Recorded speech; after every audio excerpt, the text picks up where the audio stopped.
people behind me because they have done an incredible job under very adverse conditions, I have to say. And they're very special people. Very special. Congratulations to Paul. He gave a speech last week, which was incredible. I mean, they endorsed me, so I have to think it was incredible. So thank you, everyone.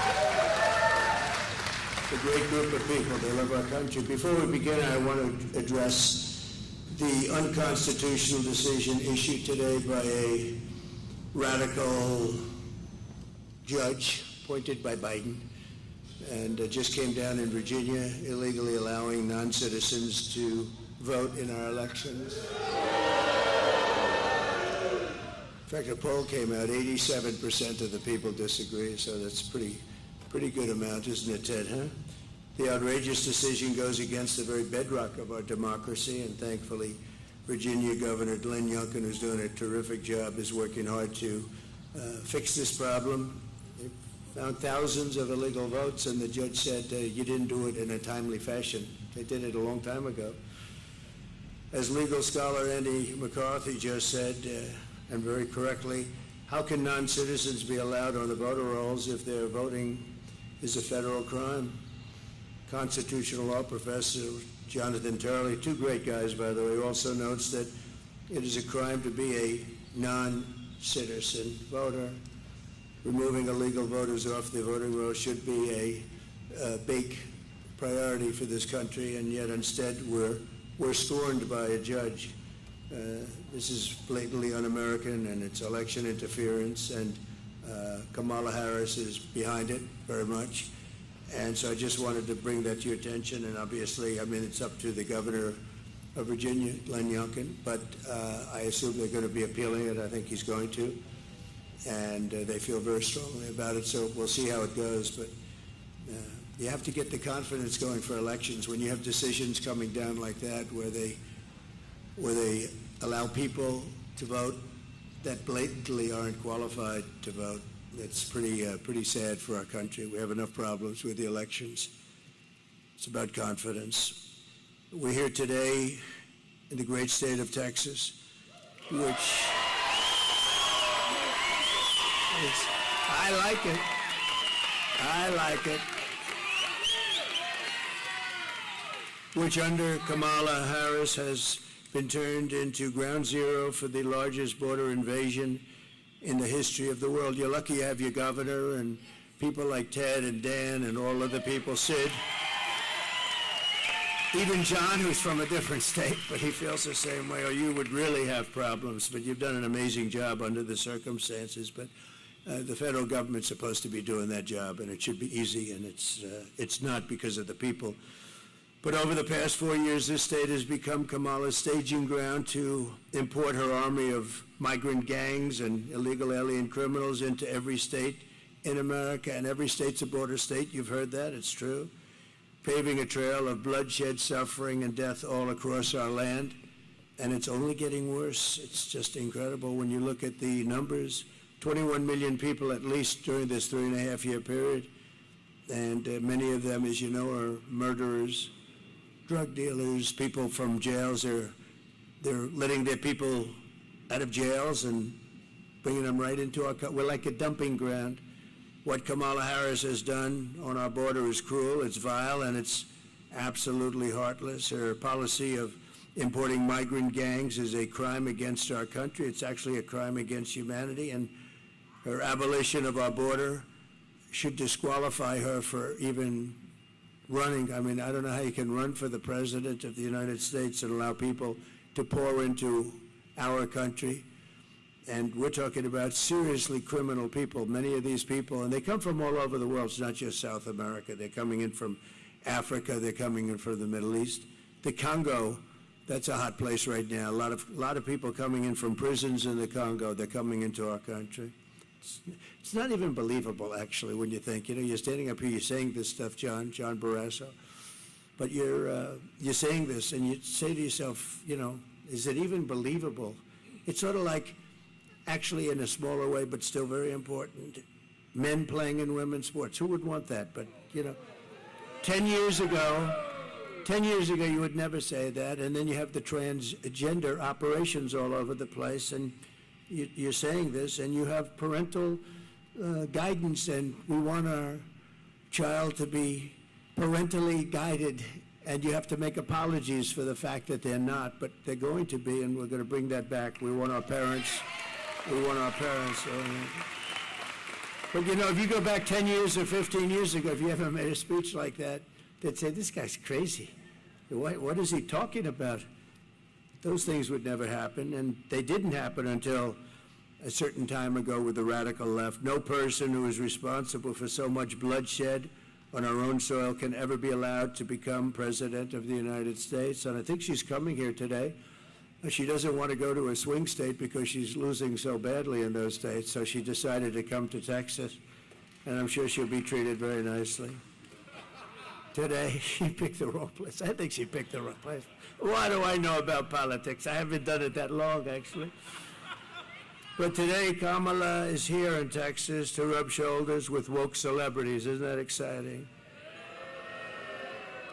But she's not going to meet with any of the victims of migrant crime while she's here. We have many of them right here, the families. We have many of them.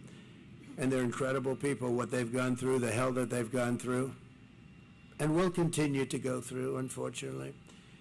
She'll not speak to the grieving mothers from whom she has stolen the brightest light in their life. She was in charge of this border, and she doesn't like being called Border Czar anymore. She didn't mind it almost 4 years ago, but now she doesn't like it. But you don't need that term. She was in charge of the border. She never came here, and she never made one call to these people behind me or anybody in the group. Not one call. She's in charge. She deals with Border Patrol. She hasn't made, Paul, not one call in 4 years.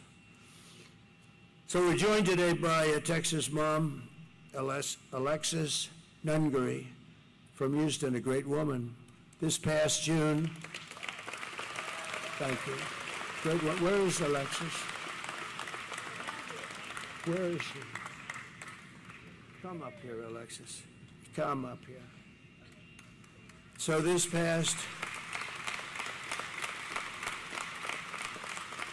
June, Alexis's 12-year-old daughter, her precious angel, as you say, Joselyn, we all called her that. We feel we know Joselyn, and she's had a big impact, Alexis. You know that, right? She's had a big impact. Walked to a nearby convenience store. Joselyn was kidnapped, tied up, assaulted, and I'm not going any further than that. I'm standing with the mother, and horrible things happened to her, to that young, beautiful girl.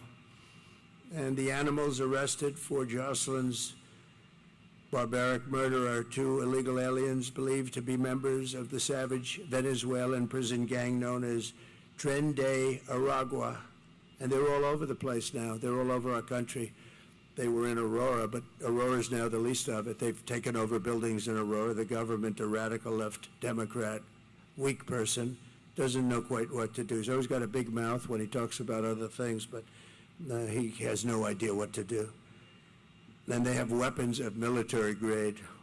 You say, how did they get those weapons? These monsters were in Border Patrol custody, but under a program Kamala Harris created to abolish detention for fighting-aged men, whatever that means, and give them free and automatic entry into the United States. The killers were released into our country, and Alexis, we cannot begin to imagine your pain. And if you'd like to say a few words, would you like to? Would you? Thank you. Thank you, darling.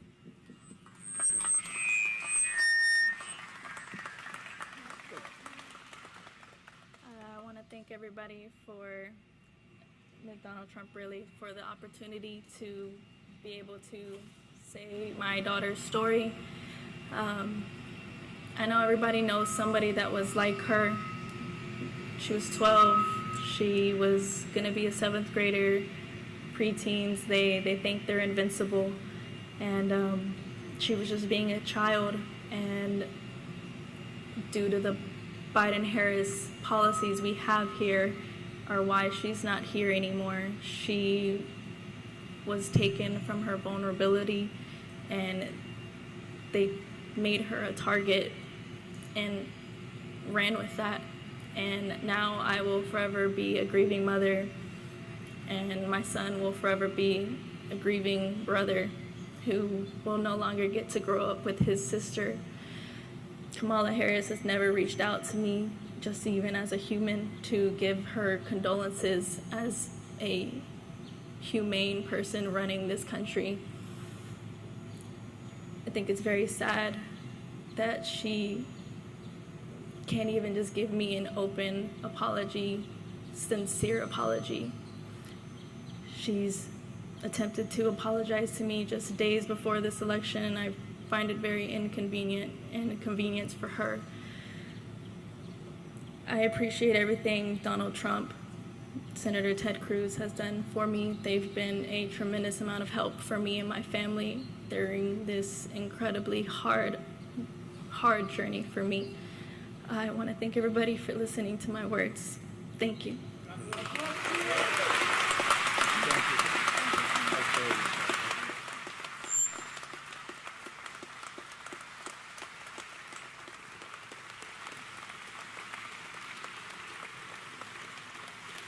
So I want to thank you, Alexis, and we will never forget Joselyn. We're not going to. We've all seen her picture.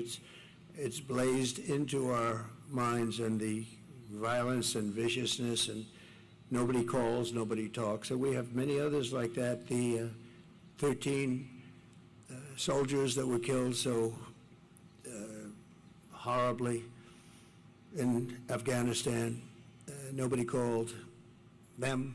Nobody calls them. But certain people they call, but they don't call them. They weren't called, they weren't treated properly. They were treated very badly, actually. And many others, including some of the people in this room, nobody calls. I don't know, just from a human standpoint, I call, it's like, you can't do much because it's done. We could have done much if we were running things, Ted. We would have had strong borders, we would have had all the things, at least they would have had a real good chance of not having been caught up in this crime wave that's happening. It's a crime wave. The number of people coming in, we have no idea what the number is. I say 21 million. A lot of people think it's more than that. And then you start talking about the gotaways. I think the gotaways could be, Dan, double that. Who knows what it is? They're running into the country. We have no idea. That we call them from parts. I call them from parts unknown. As of 2 weeks ago, Tom Homan told me it was 181 countries were represented and people pouring in. So it's no longer just a small group of people from the 3 or 4 countries that we're accustomed to talking about. In an interview last week, Kamala Harris was asked directly if she would apologize to Alexis for letting in the savage killer that took Joselyn's life, and Kamala Harris refused to take any responsibility whatsoever. She refused to own up to the fact that open borders and totally unchecked, it's not even open borders. Open borders are horrible, and how stupid are they? How stupid. We're the only country in the world that has this. But they don't even check them, they don't vet them, they don't know who they are, they don't know where they're going. They just come in, and then they fly them over, you know? When the border got a little bit tougher because people were getting angry and just, we had citizens standing at the border wanting to do, and then they get in trouble because they want to do the job the federal government's supposed to be doing. But she refused to own up to it. And last night she said she wants to make strong borders. I mean, what she did last night and the night before, the town hall with Cooper was just unbelievable. Allison Cooper got so angry. But think of it, never an apology, never a phone call to anybody. So thank you very much, Alexis. We're going to get this thing straightened out. We're going to get it straightened out. We got to get it straightened out. Just from the standpoint of our heart, no calls, nothing. Worst of all, Kamala refuses to stop importing these killers into our country every day. She brings in more. She's got no remorse at all for the innocent blood that's on her hands, and the blood is on her hands, and Biden too, but Biden doesn't know where the hell he is, so what difference? I just saw him, he's making a speech somewhere, and he screwed it up pretty badly. But he's got his glasses, the whole deal, you know, standing outside, wind blowing. He doesn't look great for us.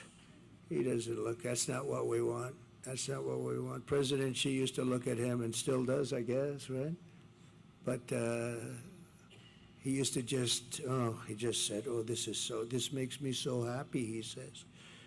And Putin and the whole group, Kim Jong-un, they're tough guys out there. They're tough and they're smart and they're streetwise and they're at the top of their game. And we don't have that. That's very nice. Thank you. What a good line that she said, that's why we have you. Thank you very much. Wow. Do you know that woman? You know that one? That's very good. Thank you. It's very nice. Thank you very much. 2 days ago, she said she could not think of any mistakes that she's made. She was asked a question, can you think of anything that you would do different? Can you think of any mistakes that you've made? No, actually, she couldn't think of it. It's about as good. She could say, I would have strengthened the border, I would have lowered taxes, there were about 500 answers she could give, and you're out of that question, right? She couldn't think of a thing. You know, the worst of all, though, really is 325,000 young children are possibly dead, but many of them are dead, but they're sex slaves, or at a minimum, they're missing. They'll never see their parents again, most likely. We'll do everything we can when we come back. I don't know, it's very far down the line. We're going to do everything we can together. But think of what that number represents, Dan. 325,000, and the fake news media doesn't even talk about it. If that were a Republican instead, it would be the biggest scandal in history. It would be the equivalent of nothing else. And they don't even talk about it. They cannot talk about 325,000 for you people are missing. Think of that, are missing, and probably will never be seen again, most of them. But we're going to do the best we can. It's a tough assignment. But most of them, they're probably dead. Under Border Czar Harris, there are 13,099 illegal aliens convicted of murder that were released from jails and prisons and penitentiaries, and they were set loose into the United States of America. We're like a garbage can. We're like a garbage can. First time I said it was last night. Gave a speech in Las Vegas. 29,000 people. It was an arena. We set the arena record. That was a big deal arena too.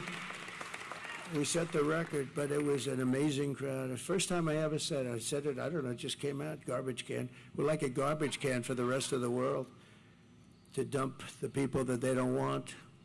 Do you know what they save on that? Their mental institutions are being emptied out, their jails and prisons are being emptied out, and their gangs and their drug dealers and everybody's being taken off the streets, and Venezuelan crime is down 72%. Can you believe it? Well, that's because they don't, the criminals are being put here.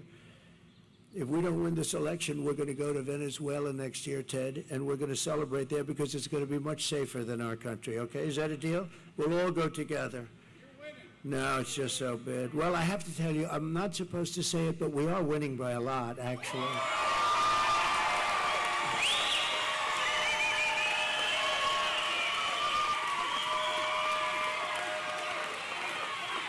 And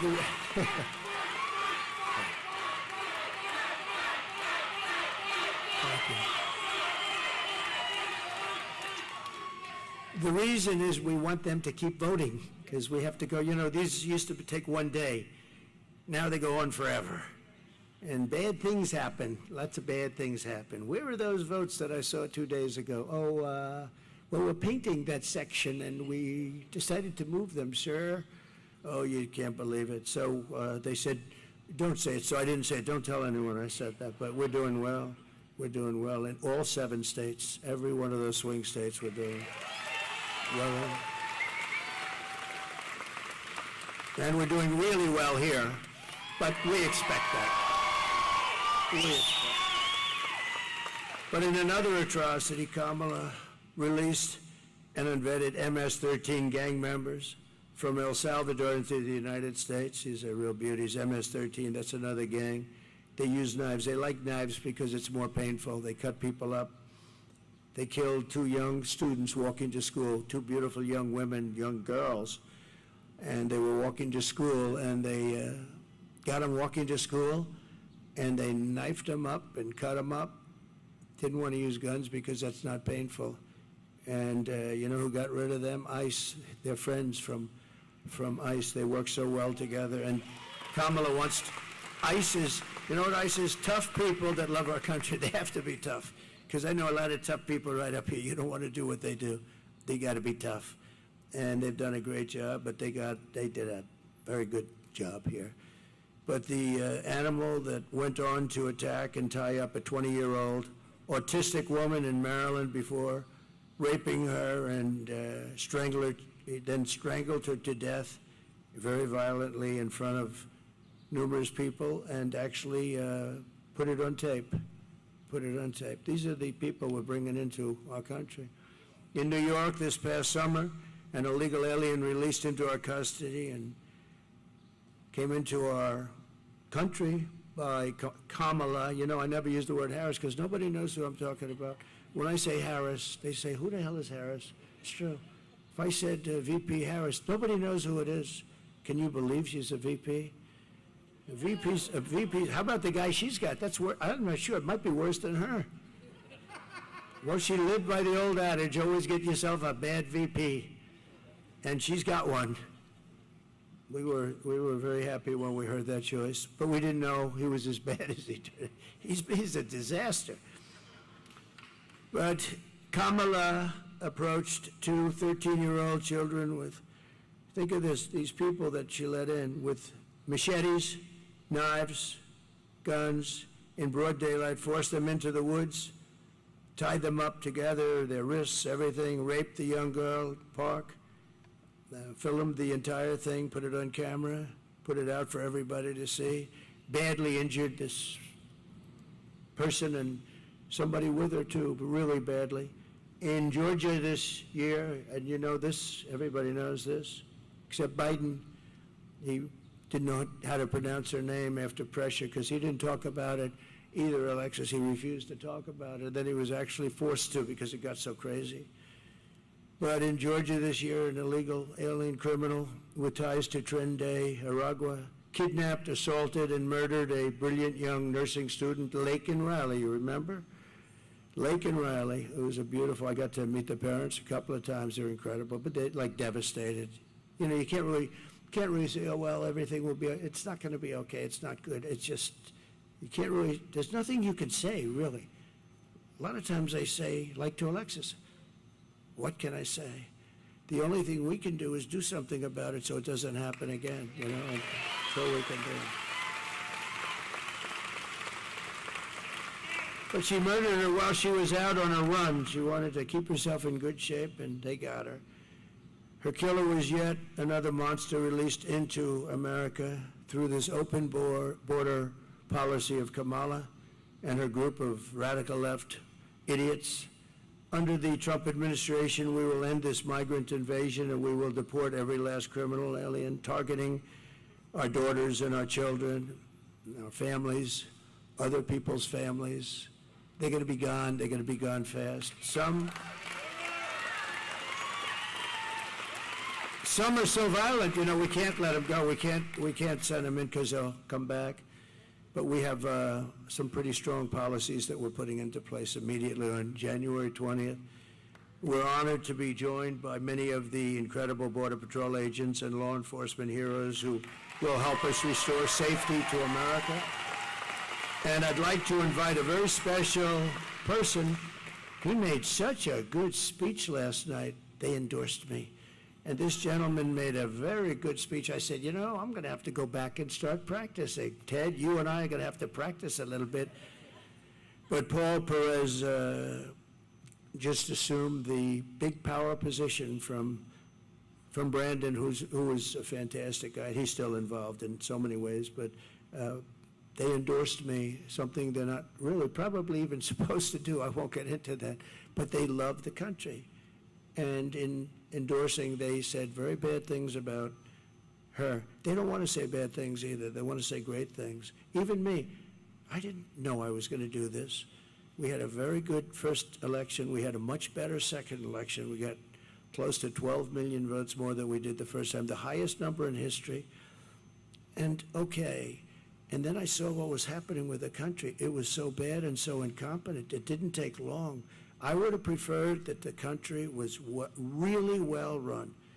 John, I would have preferred it. If the country was really, if Biden got in there and he was a great president, I would have actually preferred it. And right now I'd be on a beach or a golf course or something. I'd be doing something else. But I'd rather be in Texas with you, I can tell you that. I'd rather be in Texas with you because we're going to make our country great again, and we're going to do it. And if I could ask Paul just to come up and say a few words, and I appreciate very much the endorsement, Paul. Thank you very much. Please. Thank you, President. Thank you, President. I really respect the fact that you came out to Texas to highlight migrant crime, illegal alien crime. We've got some good people here in the front row that have been supporting the governor's efforts to do the federal government's job. And so we really appreciate that. But I want to talk about the person that's going to be coming to Houston tonight, not to apologize or highlight illegal alien crime, but to party like a fool on stage with celebrities. Instead of apologizing to the families, this is somebody who likes to brag about being a former federal prosecutor who prosecuted transnational gangs and cartel members. So she knew better, President Trump. She knew better than most exactly the threat that these people, these animals, create, the threat that they bring to our communities that will harm our families. And these scumbags listed here on these pictures here are part of the Kamala crime wave. And because of that, the Kamala crime wave has devastated cities. President Trump strikes fear in the enemies of America. That is the type of leadership that we need in this country. Just recently, the criminal cartels have greenlit firing on Border Patrol agents. They would have never done that under President Trump because they know he would send a message that if you touch a single hair on a Border Patrol agent, I will eradicate you. That's the strength and leadership we need from President Trump. Not the clowns that are running for president on the Democratic ticket. My daughter can handle a shotgun better than Tim Walz. And he served in the military, as he claims. The Secretary of Homeland Security, also a former federal prosecutor. They know better. They should have stopped this invasion. They did nothing. They not only facilitated, but they encouraged it. This border needs to be fixed, and the only person that can fix this border is Donald J. Trump.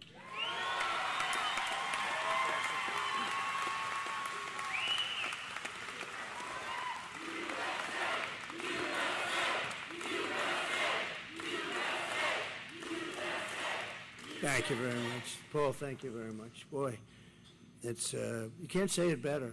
You can't say it better. And they really know the subject. If they thought somebody was slightly better, that's what they want. They just want it fixed. And their job's a lot easier just to let everybody pour through. It's a tough job when you do it right, but that's what they want. They love the country. This is just a great group. I've gotten to know them so well over the years. I did call them a lot. And we had the safest border. We put down my all-time favorite chart. Without that chart, I wouldn't be standing here, Dan.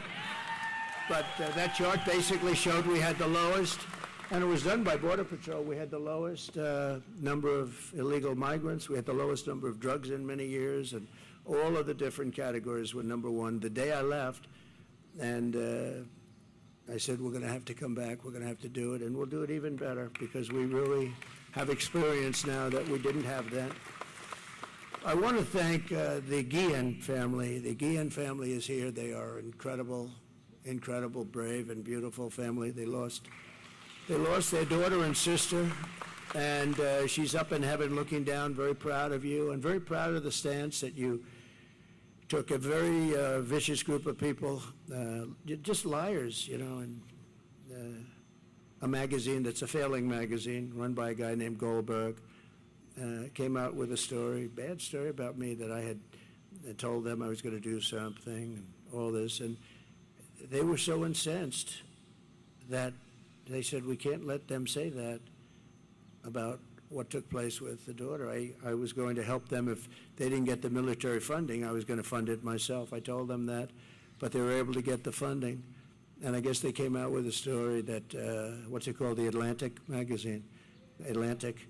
This is a really bad, they were the ones that made up the story about me saying bad things about the soldiers. The beautiful thing is that these people were willing to come out and say it didn't happen that way. This man was I had them into the White House, and they didn't have to do this. They could have sat back, and your daughter is so proud of you, I'm telling you. They didn't have to do that. I didn't, I have these people saying all this bad stuff. Then all of a sudden, the family that they're talking about comes out of nowhere and says, President Trump was perfect. What he did was so great. He got us the money. And I did say, if we couldn't get you the money for the funeral, I was going to pay it. But he got us the money, and it happened so quickly and nice. And they came out and they said that. Who would do that? A lot of people wouldn't do that. They'd sit back and they say, well, he was a nice guy, but we don't want to get involved or something. We love you. Thank you very much. We love you. And there was phony stories by a general that got fired, and it was a whack job, total whack job, a general. It's funny, when you fire people, see, Biden has never fired anybody, but when you fire people for doing a bad job, they get a little bit angry. Somehow it just seems to work. But he was a nut job to start off with. So it's such a beautiful story. Out of nowhere, we get a call saying that problem solved. Why? Because the family came to and they said that the magazine totally lied and misrepresented. This was the same magazine that said that I said about dead soldiers that there was something, what was it, suckers and losers. Think of it. I'm supposed to be standing there over the graves of soldiers with people around me, military people or whatever, making a statement like that. Can you imagine? Can you imagine anybody doing it? I think I'd end up I may be the president, but I think somebody would start a fist fight. And probably I would say, you were right in it. Who would do this? They make up stories. It's not even like they have sources. They don't have sources. They're storytellers. They say, what would be bad? I have a bad one. And you know when it's always released? Same time with the last one. It's released just before the election. That suckers and losers story, which was totally fabricated. There's nobody that loves the military. And these were World War I heroes. They died in World War I, and I'm saying, they were suckers. I mean, you'd know me. They were suckers or losers. Can you imagine it? And the problem I have, Ted, is that 5, 10, 20% of people, when they read that, they're going to believe it. So I talk about it because it was a terrible thing. I walked past, I remember we were doing a big event, and I was going back to Air Force One, and they were under the wing, these fake news people. They're so bad. There's a lot of them back there, by the way.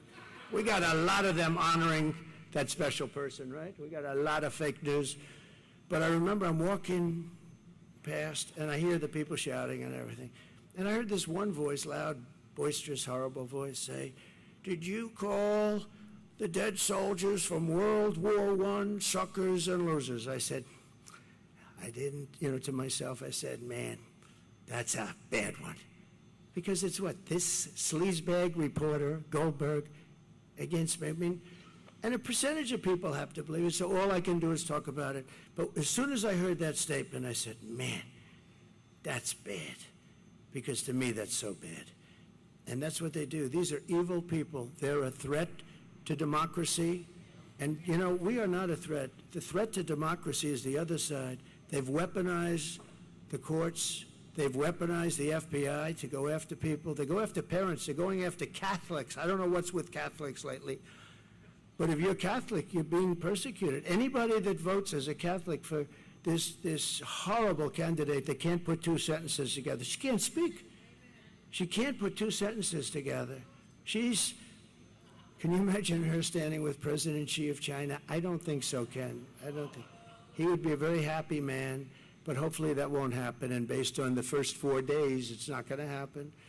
I want to thank some of the special guests we have. Senator Ted Cruz for being here, Senator Ted. And it's hard to believe he's in a race because, honestly, I don't know who would want to run against him because he's really a great senator. He's a great senator. He loves the country.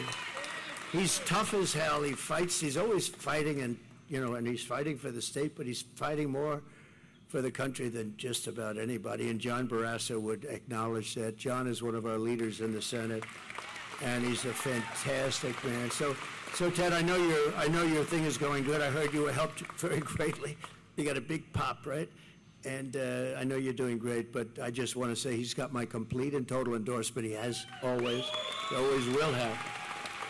And you're going to have a great day, and hopefully I'm going to have a great day, and we're going to be celebrating together, and we're going to make our country, as we say, or we'll make America great again. We're going to make it great, and it's going to go faster than you think, but it can't sustain this for another 4 years. That I do believe.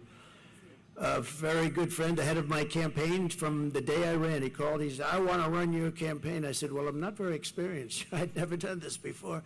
But he liked me, and he saw something, I guess. Dan Patrick, he's a fantastic man. And Dan, we're doing okay, I hear? Good? Okay, good. When Dan says that, that's good. And by the way, if I had any problems, he would tell me that very quickly, right?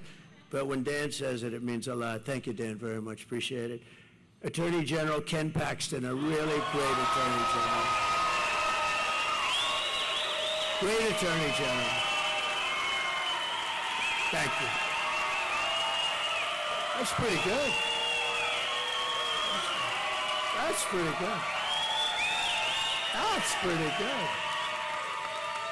You see, when they go after people with bullshit, they become very popular, and that's what happened to Ken. Ken was made to suffer for a long period of time, but it worked out very well. And I stuck by him, and other people stuck by him. Some of the people right there stuck by him, including that one right there. So I think Ken, I said, he's a great Attorney General. You got to stick by your Attorney Generals, and I'm very happy the way that all worked out. But you went through a lot, right? And that's why they love you, because they understand that.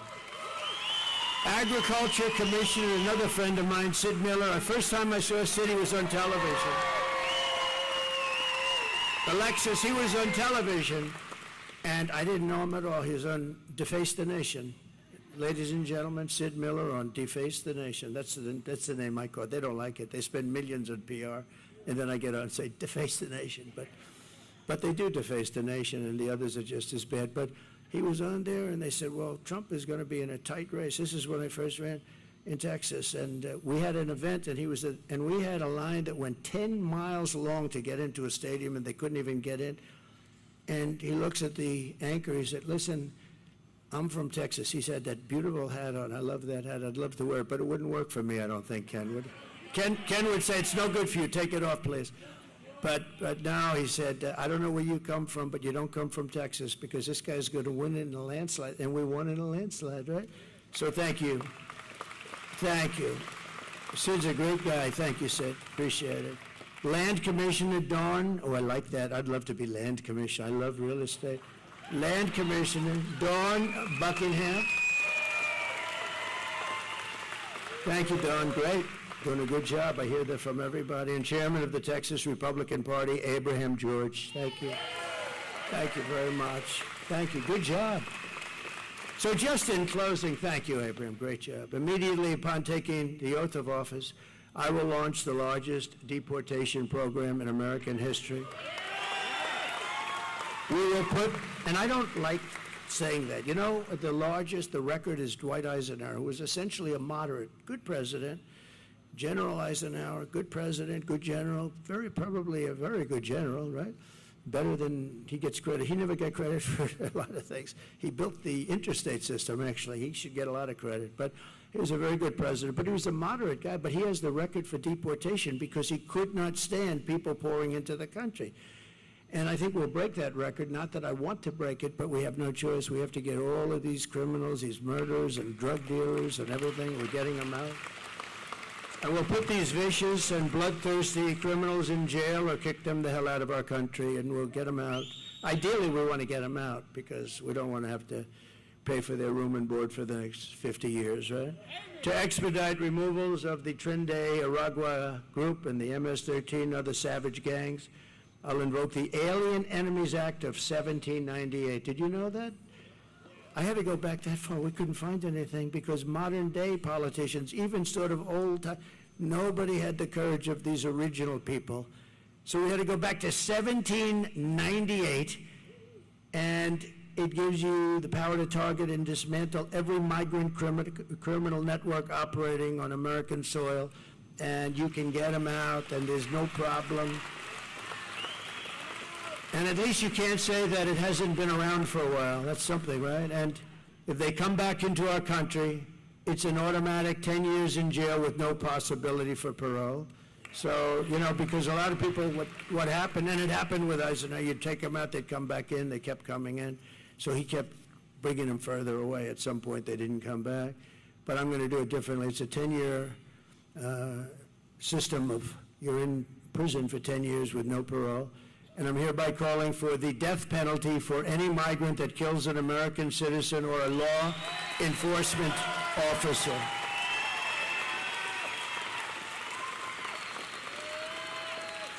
And you'll be amazed how it worked. You know, when I was in the White House, we had a lot of people that wanted to pull down statues and things, and I didn't like it too much, and we didn't have time to pass a law because they were really getting pretty violent around in Washington, D.C., and they wanted to pull down. You know, actually, when they started roping up Abraham Lincoln and a couple, I said, I'm not even sure they knew what they were doing.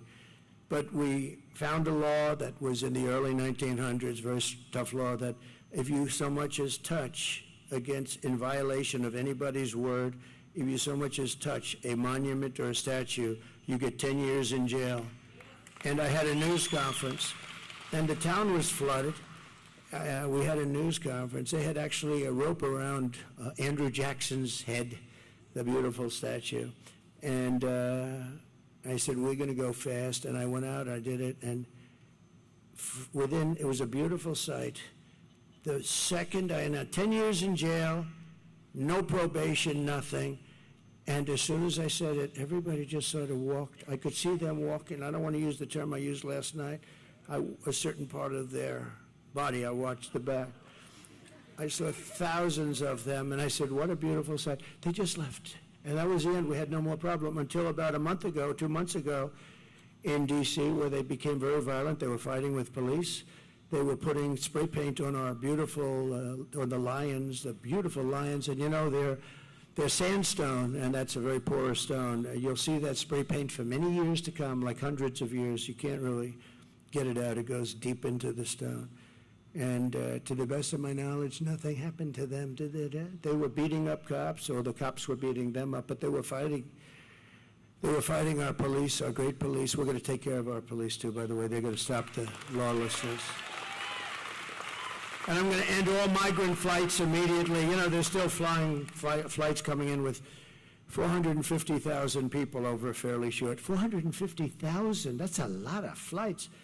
And I'm going to outlaw immediately, and we're going to ask you guys to help on that, but we're going to outlaw immediately sanctuary cities. They're sanctuaries for criminals, and we're going to end catch and release once and for all. And Kamala Harris, she started this nightmare, open border, no common sense. We're the party of common sense. There's no common sense to an open border, and I will stop this nightmare immediately. November 5th, 2024 will be Liberation Day in America. So I want to thank everybody for being here. And Alexis, I want to thank you, darling. And your daughter, very proud of you right now, I can tell you. Very proud. This unbelievable family back there, thank you very much. We won't forget it. We're going to meet in the White House. We get there, I told them we're going to have lunch in the White House. All right? And that goes for you. Are we allowed to bring Alexis? Can we do that? They said yes, okay? So we're going to do that in honor of your beautiful Joselyn, okay? Thank you. Thank you very much, everybody. We greatly appreciate it. Thank you, guys. Thank you, Ted. Thank you, everybody. Thank you very much.